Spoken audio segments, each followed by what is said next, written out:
আলাইকুম ওয়া রাহমাতুল্লাহ। কেমন আছেন সবাই? সাদিয়াস পরিবারে আপনাদের সবাইকে স্বাগত।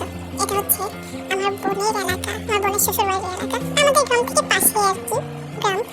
তো আসলে গ্রামটা এত সুন্দর, আর কি বলবো, আসলে আমাদের এলাকায় এখনো পর্যন্ত মাটির ঘর, দেখেন গাছপালা, পুকুরে হাঁসগুলো কিভাবে খেলা করতেছে, তাই না? দেখার মতো দৃশ্য। এই সাইডে আবার কয়টা বাচ্চা আছে। এই সাইডে এদের বাড়ি না গাছ নাই, মানে ফলের গাছ এমন কোনো গাছ নেই, মানে এত সুন্দর সুন্দর গাছ। আর তালের রস তো মনে হয় বড় বছরই পাওয়া যায়। আর এই যে বাড়ির সামনে বিল গাছ, দেখেন ওই যে বিলে এখন হচ্ছে ধান পান সব কাটা শেষ।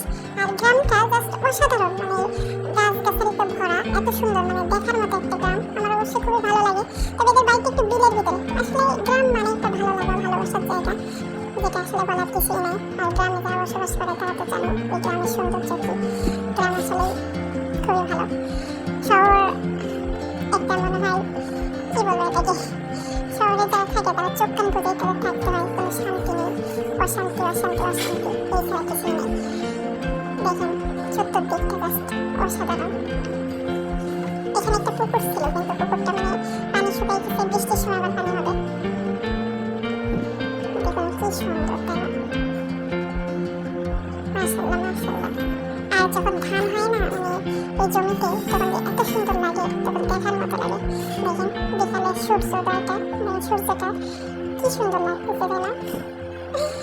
যাই হোক, খুবই ভালো এলাকাটা, আমার খুবই পছন্দের একটা জায়গা, নিরিবিলি। জাস্ট সূর্যটার কালারটা দেখেন, দেখেন ওদের বাড়ি। সে ভালো থাকবে, সুস্থ থাকবে।